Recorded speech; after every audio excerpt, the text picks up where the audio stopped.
The Pioneers men's basketball team got up to a shaky start last year after going from a NCAA Division III school to a more competitive NCAA Division II school. The CCA conference is one of the toughest conferences amongst Division II conferences. The Pioneers will have their work cut out this year after only winning 3 games in conference play. Many people knew that programs such as the men's basketball team switched divisions and conferences a year ago. What people don't know is why the school performed the change, as well as what effects it will have on this year's team. I don't know the total insides and outs. I just think it's what we should be. We were one of the few state universities that was not Division I or Division II, and our population and our location and our facilities and Division II is definitely where we should be. There were a large variety of reasons. The main one is there's not currently competition in Division III in Northern California. We were down to only 3 schools that were in Northern California in Division III athletics. So in order to have good competition for our students, Division II was a logical move. At the same time, the university had new leadership with President Kayumi, and he was willing to listen to the students' request that we have competition with like schools, that we're competing with other CSUs, and that would allow what he wants in terms of a vibrant university village to be built here and give us some place for our own students to go to games with schools that in many cases they thought about attending, other CSUs. The thing about making the change is because of the student fee, it's being what the coaches consider funded to make us competitive. We'd looked at Division II, but if we couldn't get to a funding level that allowed us to be competitive, neither the coaches nor the student athletes would have had a good experience. Well, the benefits are our kids are, when you get paid to play, everybody wants a scholarship. Everybody wants, they want the, puff their chest up and tell all their friends, and parents are proud, and, it is what it is. I really have not heard any negative feedback or problems in making this move, beyond the fact that it takes us 3 years. So for 2 of those 3 years, our student athletes haven't been able to go to postseason competition. Well, we hope, it's somewhat of a learning curve going from Division III to Division II as far as how, when we evaluate talent, is this kid a good enough player to play at this level? Playing in the CCA, which is probably the toughest Division II conference in the nation. It's almost as good as a lot of D1 conferences. The reality of how talented athletically a student has to be, and the talent combined with, the intangibles. You don't want to recruit talented knuckleheads, and that's what we've tried to avoid. And it's a fine line between finding great kids that are also talented to play at this level, and that's what we're looking for. Well, as far as for myself, I just wanted to bring the skill set that I attained over the years and come in and help this team become a winning program. Also, the coaches, they expected of me to be a scorer, so I was just trying to contribute to that, and as well as making my teammates better in practice. What I expect out of the coaching staff is that they always have a prepared game plan for our opponents, and that when we need them to make adjustments, they're able to make adjustments. And just as a team, we just got to work together and win. I hope we win more than we did last year, since we only won 3 games in conference. I know we're better, but boy, the conference across the board is better as well. So, a good season for myself because I thrive on defense. I love playing defense.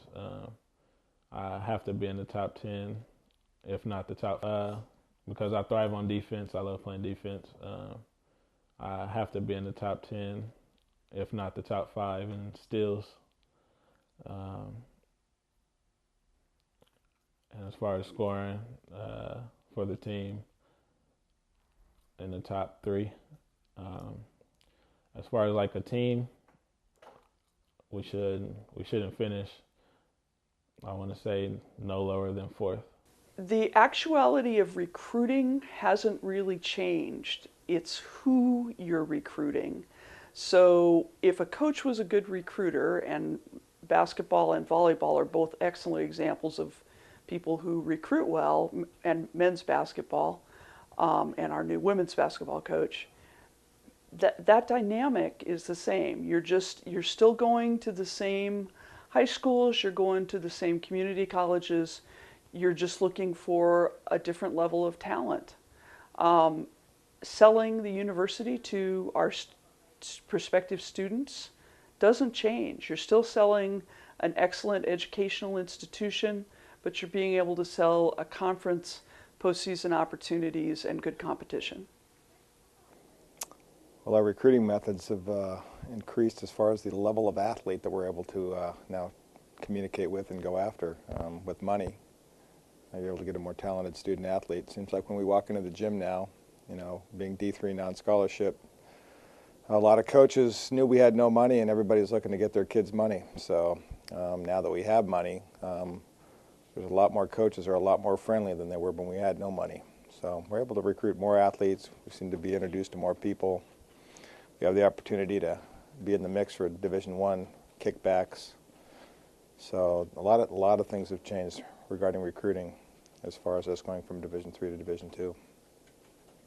What's allowed by the NCAA changes a little bit.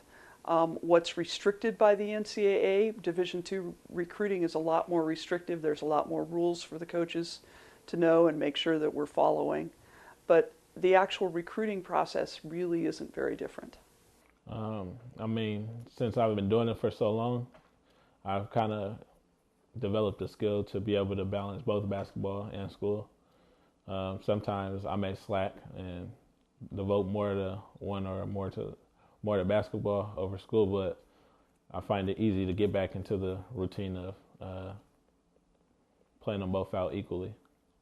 Well, sure. We're on the road a lot, and the demands, competition's tougher. Everybody in practice is a good player. Unlike high school, usually there's 1 or 2 or 3 really good players, and then there's 6 or 7 mediocre players. So practices at the high school level are not nearly as competitive on a daily basis as they are at the college level, and it's harder. A lot more demands, and combine the demands of harder, basketball with harder academics, and really less monitoring as far as a lot more free time and time management. So there's a tough balance for a lot of freshmen and JC transfers as far as putting all that together. It takes a while. One of the major changes is the eligibility requirements in terms of being able to be a student athlete in Division II. Initially, there's a clearinghouse, an NCAA eligibility center that they have to go through that determines whether or not they'll be able to practice, play, and receive financial aid here. And then there's a much more stringent requirement in terms of their academics having to pass a minimum of 36 units that are degree applicable after their sophomore year, having to pass 6 degree specific units each quarter.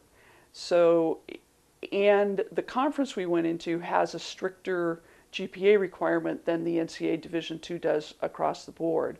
All of our students have to have a minimum of a 2.0 in both their East Bay and their overall higher education grade point averages.